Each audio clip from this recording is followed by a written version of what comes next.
غربت او رکشه تای لوبه پوکالا کړی دی زما د ګران وطن په ګران ولس دې څه کړی دی زما د ګران وطن په ګران ولس دې څه کړی دی غربت تا ډېر زوروالی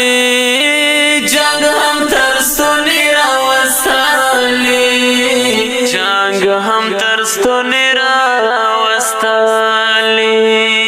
غربت تا ډېر زوروالی جنگ هم تر ستوني راوستلی جنگ هم تر ستوني راوستلی د سولې چیغې مو د چملو یو واړه کړې دي زما د ګران وطن په ګران ولس دې څه کړی دی زما د ګران وطن په ګران ولس دې څه کړی دی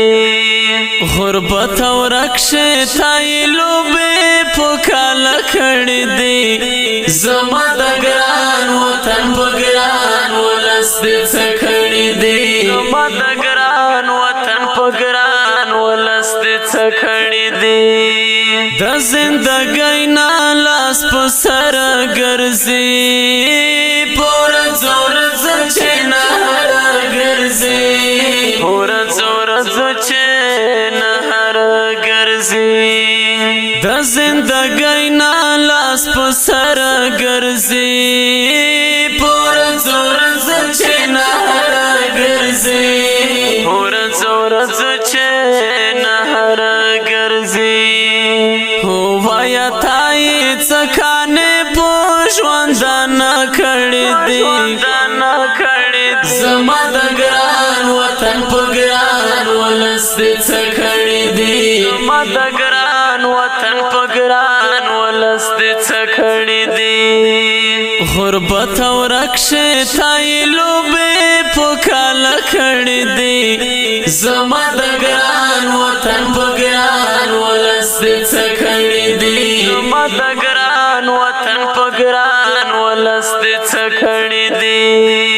څنګه ګیله دا زمانه ونکړي چې یو اختر ته هم جامې ونکړي چې یو اختر ته هم جامې ونکړي څنګه ګیله دا زمانه ونکړي چې یو اختر ته هم جامې ونکړي چې یو اختر ته هم جامې ونکړي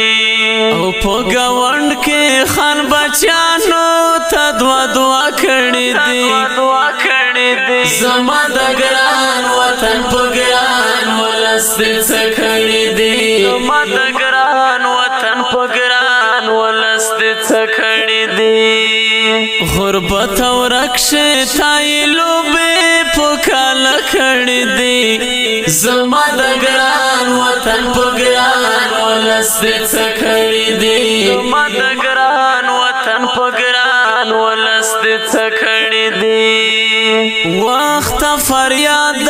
غریبانو لیکړه په نس د وګو افغانانو لیکړه په نس د وګو افغانانو لیکړه وخت فریاد غریبانو لیکړه الحمدلله نن کاروان خاري بنسټ د خوست ملکي روغتون هغه پیوازانو ته چې د خپل شخصي جیب نه مصارف کول ومغوښتل چې د دوی په شونډو باندې هم مسکا راولي ولې چې روغتون ډېر سخت ځای دی کله چې یو څوک مریض ولري او مریض یې ننه په شپخانۍ کې د باندې وي نو هغه وخت موږ تاسې بیا د هغه د هغه کس درد کولی شو ومغوښتل چې د دوی په شونډو باندې مسکا راولو د یو څو شېبو دپاره دوی خوشحاله کړو او د دوی سره موږ ګډ روژه ماتې وکړو نو الحمدلله موږ هم ډېر خوشحاله یو چې دوی سره روژه ماتې کوو دوی وخت یو د خوشحالۍ احساس کوي بیا هم د ټولو قدرمنو مسافر وروڼو نه او د ټولو هېوادوالو نه ځانګړې مننه کوم چې تاسې موږ سره همکارۍ کړې دي موږ هم د داسې بېوزلو هېوادوالو په شونډو باندې مسکا راوستلې ده چې تاسې یې اوس ګورئ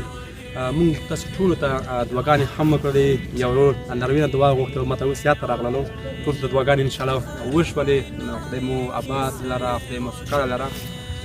بیا هم له تاسو همیشنۍ همکارۍ نه ځانګړې مننه کوم چې تاسو تل کاروان خیریه بنسټ څخه خپل کومکونه کړي دي خپلې مرستې مو کړي دي